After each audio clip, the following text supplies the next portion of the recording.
course, it's State of the Union Day. I know the president's really looking forward to his address tonight. You're going to hear a speech that is a celebration of 250 years of our nation and our nation's independence. You're going to hear the president share the stories of everyday Americans who have benefited from his policies. You're going to hear the president share tear-jerking stories of American heroes, past and present, who really exemplify what it means to be a patriotic American.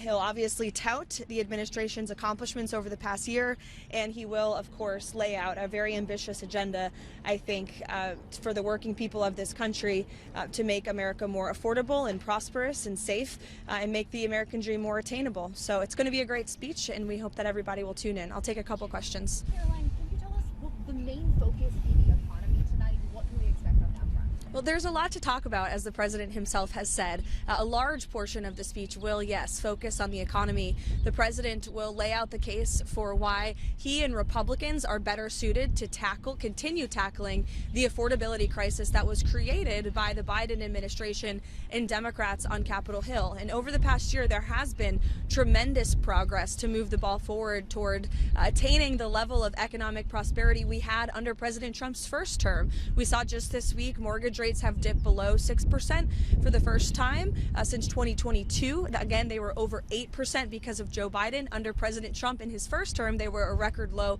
2.65%. You're going to hear the president tout his signature tax cuts that every single Democrat in Congress voted against. No tax on tips, overtime, no tax on Social Security. You'll hear the story of a woman who is a waitress in Pennsylvania. She and her husband are both going to benefit more than $5,000 because of the no tax on tips and no tax on overtime policies of President Trump and Republicans. So the president's going to make the case that 3 more years with him in the White House and with Republicans on Capitol Hill, we can finally achieve the American dream in this country again that we had in his first term but was lost because of Joe Biden and the Democrats over the past 4 years. Caroline, there's some back and forth reporting yesterday about what may or may not have been the Pentagon's concerns about a protracted engagement with Iran. Do you expect to hear the president lay out anything tonight about what an American commitment would be if we decide we need some kind of military action in Iran? What do you expect to hear from the president? You'll hear the president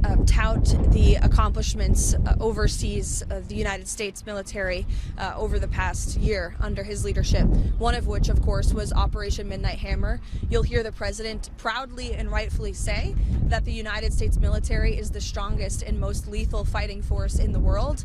And you will hear him talk about the threats that remain abroad, but what the United States is doing to ensure that not only America is the safest country in the world, but remains the strongest country in the world. Does he consider Iran a threat that remains abroad? Well, look, Iran chants death to America, so you tell me if that's a threat. Elena. I wanted to ask about if the president is expected to address the DHS shutdown during his speech today, and also if you could clarify what happened on Sunday with the TSA pre-check lines being closed and then having that decision reversed. Sure.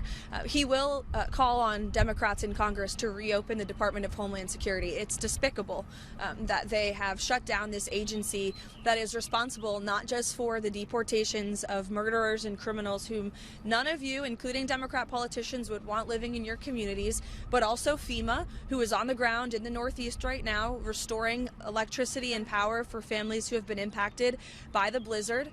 You look at your United States Coast Guard, men and women who are not being paid because of Democrat politicians who have shut down the Department of Homeland Security, the United States Secret Service, which of course is essential to protecting the President of the United States. They just did honorably this past weekend when an armed crazy person intruded at the President's personal property in Florida. These are great men and women who are working around the clock to keep our homeland safe, and it's terrible that Democrat politicians have shut them down. And it is impacting TSA as well, which is why they have been updating the guidance. As for internal deliberations on that, I would defer you to the Department of Homeland Security directly.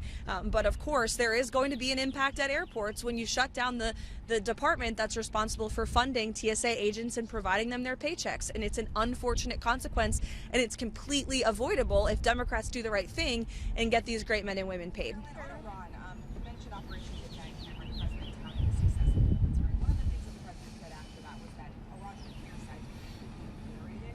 We heard from Steve Witkoff just a few days ago also saying that Iran was maybe just a week away from getting access to bomb making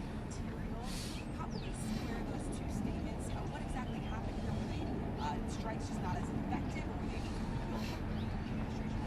No, the president's initial statement, and the president reiterated that statement last night on True Social, that Operation Midnight Hammer was an overwhelmingly successful mission that did, in fact, obliterate Iran's nuclear facilities. That is not just verified by the President of the United States, but also the International Atomic Energy Commission as well.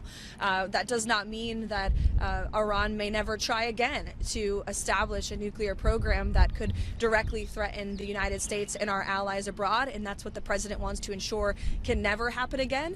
And just one more note with respect to Iran before I run into my morning meeting. President Trump's first option is always diplomacy, but as he has shown, he is willing to use the lethal force of the United States military if necessary. So it's always, the president is always the final decision maker around here. And I've seen a lot of sensationalist reporting over the past day that is just completely untrue. And anyone speculating to the media, hiding behind an anonymous source, pretending to know what President Trump is thinking or a decision he will make with respect to action against Iran has no idea what they're talking about.